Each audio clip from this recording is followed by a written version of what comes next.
जी हां, एल्विश यादव की उल्टी गिनती शुरू हो गई है। नोएडा में रेव पार्टी की जांच अब करेगा wild life crime control bureau. आपको बता दें कि रेव पार्टी और सांपों की सप्लाई मामले को लेकर यूट्यूबर एल्विश यादव का नाम आया था और यूपी के वन्य जीव विभाग ने केंद्रीय ब्यूरो को जांच के लिए पत्र भेजा है। जानकारी यह है कि सांपों की सप्लाई में दक्षिण राज्यों का कनेक्शन मिला है। वन विभाग ने केस कर जांच के लिए अलग अलग कमेटी भी बनाई है। NWCCB के सहयोग के लिए मेरठ के वन संरक्षक, गाजियाबाद और गौतम बुद्ध नगर के DFO की कमेटी बनाई गई है।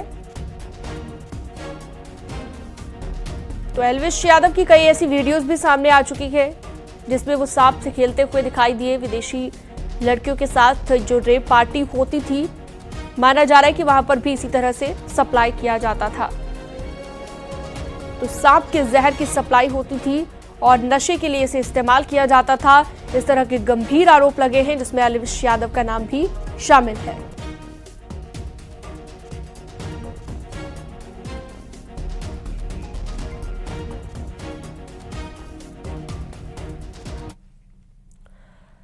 और इससे पहले कल एल्विश को पकड़े जाने की एक्सक्लूसिव तस्वीरें कोटा से सामने आई। राजस्थान के कोटा में एल्विश यादव को पुलिस ने चेकिंग के दौरान पकड़ा था। उसे डिटेन भी किया गया लेकिन बाद में उसे छोड़ दिया गया।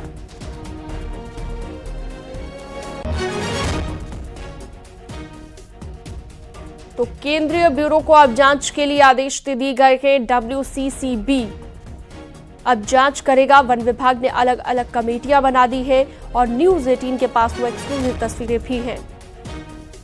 तो एल्विश को पकड़े जाने की एक्सक्लूसिव तस्वीर है जो आपकी टीवी स्क्रीन पर आप देख रहे हैं। हालांकि एल्विश को बाद में छोड़ दिया गया। विधानसभा चुनाव 2023 के चलते हुए रूटीन नाकाबंदी के दौरान चेकिंग की जा रही थी। दौरान चेकिंग एक PB नंबर गाड़ी आई थी, उसमें 3-4 जने सवार थे। इस संदर्भ में उनसे जब बातचीत की गई और उनकी चेकिंग की गई तो एक ने अपना नाम एल्विश यादव करके बताया था। एल्विश यादव को ये पता चला कि नोएडा में कोई प्रकरण दर्ज है। इस संदर्भ में हमने नोएडा में संबंधित थाने के DCP साहब और ACP साहब से बातचीत करके और अभी वो वांटेड नहीं होने से उनके द्वारा बताया गया कि प्रकरण अभी इन्वेस्टिगेशन में है और उनको आवश्यकता नहीं होने से हमने इनको रिलीज कर दिया। और चलिए इसमें ज्यादा जानकारी के लिए रुक करते हैं। फराह खान हमारे साथ जुड़ चुकी हैं। फराह खान से जानते हैं कि आखिरकार अब इस मामले को लेकर और क्या अपडेट है। फराह, एक तो मुश्किलें इसलिए बढ़ गई हैं एल्विश यादव की क्योंकि केंद्रीय ब्यूरो अब जांच करेगा। वन विभाग ने कई कमेटियां भी बना दी है, ये भी जानकारी मिली है। अब किस तरह से काम किया जाएगा इस पूरे मामले पर, क्या प्रोसेस रहेगा और किस तरह से मुश्किलें बढ़ सकती है उन सभी लोगों की जिन जिन के नाम इसमें आए हैं, चाहे वो एल्विश यादव भी हो। बिल्कुल शीना, देखिए एल्विश यादव के लिए जो मुश्किलें हैं वो खड़ी हो गई हैं। लगातार ये जो मामला है वो तूल पकड़ता जा रहा है और साफ तौर से अब जो है इसमें एक नया मोड़ आया है कि रेव पार्टी की जो जांच है वो wild life crime control bureau करेगा। इसके लिए तमाम कमेटी बनाई गई है, चाहे वो मेरठ की बात की जाए, गाजियाबाद की बात की जाए और गौतम बुद्ध नगर की बात की जाए। तो वन विभाग जो है वो पूरी तरीके से जांच करेगा। अब मैं आपको एक बात और बता दूं कि इसके साथ साथ जो है वो और लोगों के लिए भी संकट जो है वो खड़ा हो सकता है, क्योंकि देखिए एल्विश यादव की भी पहले कुछ वीडियोस और पिक्चर्स जो हैं वो सामने आए हैं, लेकिन अब जो फाजिल पुरिया एक सिंगर है उनका एल्विश यादव के साथ एक वीडियो जारी हुआ है जिसमें वो दोनों एक सांप के साथ नजर आ रहे हैं। तो लगातार जो है ये पूरा जो मामला है वो नया मोड़ देखते हुए मिल रहा है और साफ तौर पर अभी देखा गया था कि एल्विश यादव की गिरफ्तारी भी हुई थी कोटा राजस्थान से। तो अब बड़ी बात यह है कि जिस तरीके से अब ये वाइल्ड लाइफ कंट्रोल ब्यूरो जो है ये पूरी तरीके से जांच करेगा, कमेटी बनाई गई है, क्योंकि अब जो है वो पूरा मामला तो दर्ज कर दिया गया है, लेकिन ये देखा जा रहा है कि जो जिस तरीके से ये पूरा रेव पार्टी का मामला है इसमें सारे जो है वो चीजें देखी जाएंगी कि गौतम बुद्ध नगर में किस तरीके से ये पार्टी हो रही थी, कौन इसमें शामिल है और एल्विश यादव, जिस तरीके से एल्विश यादव ने कुछ दिनों पहले जो है वो अपना रुख भी सामने रखा था कि उनका। ठीक है फराह, मैं आपके पास लौटूंगी दोबारा से, फिलहाल आपको रोकना चाहूंगी। इसी बीच एक बड़ी खबर आ रही है, नोएडा से जुड़ी बड़ी खबर। सिंगर फाजिल पुरिया की बढ़ सकती है मुश्किलें, सांप के साथ शूटिंग, जहर तस्करी केस और एल्विश और फाजिलपुरिया का पुराना वीडियो कोई सामने आ गया है। वीडियो में दोनों साथ में नजर आ रहे हैं। दोनों ने सांप के साथ ये वीडियो बनाया है। फाजिलपुरिया पर भी मामला दर्ज हो सकता है।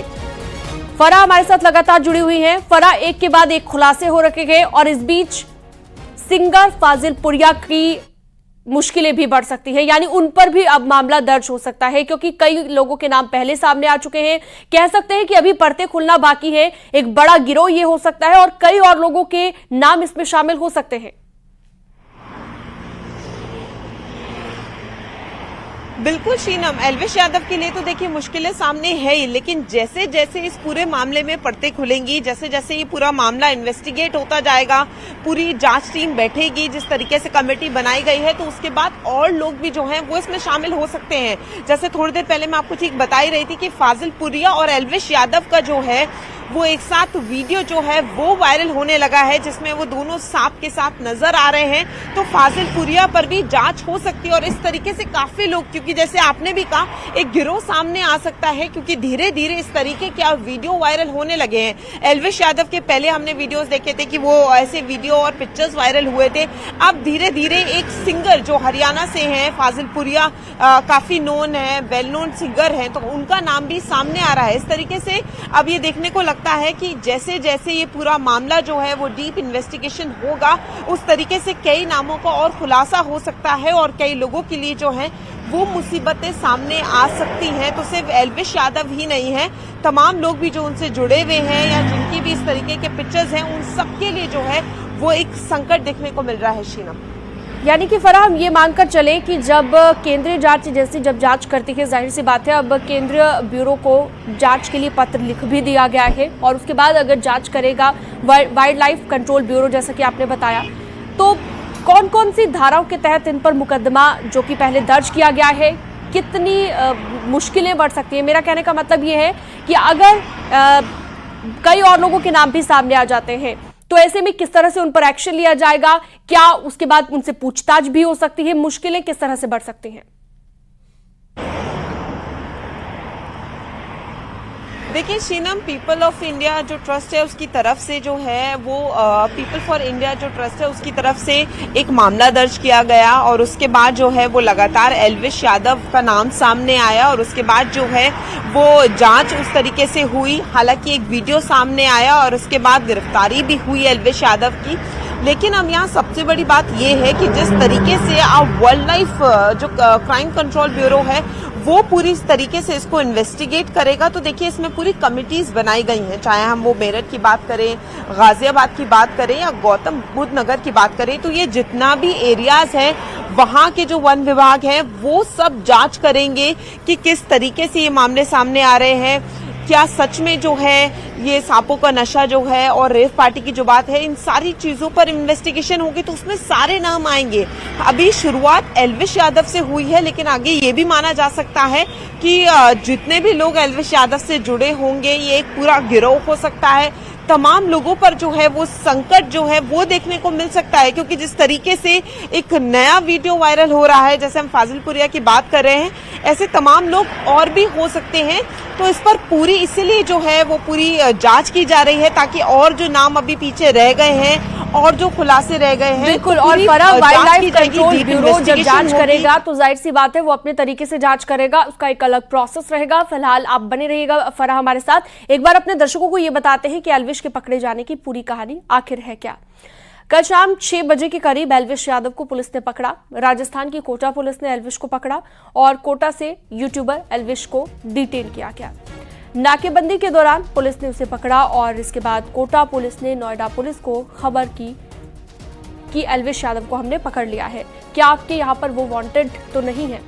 वांटेड नहीं होने पर पूछताछ के बाद एल्विश यादव को छोड़ दिया गया। और अब यहाँ पर पुलिस वर्सेस पुलिस का खेल देखिए। राजस्थान और नोएडा पुलिस के अलग अलग दावे हैं। क्या है दावे वो भी आपको ग्राफिक्स के जरिए समझा देते हैं। कोटा पुलिस का कहना है कि हमने एल्विश को पकड़ा था और इसके जवाब में नोएडा पुलिस ने कहा था कि हमें इसकी कोई खबर नहीं है। ये एल्विश पर पुलिस और पुलिस वर्सेस पुलिस यानी कि राजस्थान पुलिस और नोएडा पुलिस के बीच पूछताछ के लिए डिटेन किया था। अभी पूछताछ में हिरासत की जरूरत अभी तक नहीं है, ऐसा नोएडा पुलिस ने जब कहा। तो ये हमने आपको बताया। और इसके अलावा एल्विश यादव को छोड़ दिया गया राजस्थान पुलिस की ओर से जांच के हिसाब से आगे की कार्रवाई। हालांकि अब वाइल्ड लाइफ कंट्रोल ब्यूरो इसकी जांच करेगा, जैसा कि हमने आपको बताया। और राजस्थान पुलिस का दावा है कि नोएडा पुलिस से संपर्क किया है हमने, जबकि नोएडा पुलिस का कहना है सूत्रों के मुताबिक कि नोएडा पुलिस से कोई संपर्क नहीं हुआ और बिना संपर्क के ही उसे राजस्थान पुलिस ने छोड़ दिया, ये जानकारी मिली है। कोटा पुलिस ने कहा कि हमने इसलिए पकड़ा क्योंकि नोएडा पुलिस एल्विश को तलाश रही थी। ये भी यहां पर एक बात निकलकर सामने आई, जबकि नोएडा पुलिस ने कहा कि हमें एल्विश की जरूरत नहीं, और जरूरत भी होती तो नोएडा पुलिस सक्षम है। नोएडा पुलिस ने कहा कि अभी पूछताछ चल रही है, अभी हिरासत की जरूरत नहीं है, ये भी कहा गया।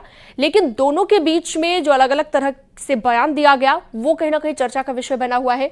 किसी भी आरोपी अपराधी को खोज निकालने में राजस्थान की कोटा पुलिस कहती है कि पूछताछ के लिए उन्होंने डिटेन जरूर किया था, पूछताछ के बाद उसे छोड़ दिया गया, जबकि नोएडा पुलिस का कहना कुछ अलग है कि अभी पूछताछ या फिर हिरासत की जरूरत नहीं है। कोटा पुलिस ने कहा कि एल्विश यादव को हमने छोड़ दिया, तो नोएडा पुलिस ने कहा कि जांच जारी है और जांच के हिसाब से ही आगे की कार्रवाई की जाएगी। तो नोएडा पुलिस का कहना है हमसे कोई संपर्क नहीं हुआ। और भी आपको हम पूरी जानकारी इस खबर से जुड़ी देंगे, पूरा अपडेट आपको देंगे कि आगे अभी इस वक्त क्या अपडेट इस मामले में आ रहा है। वक्त एक बहुत छोटे से ब्रेक का है, जल्द लौटेंगे।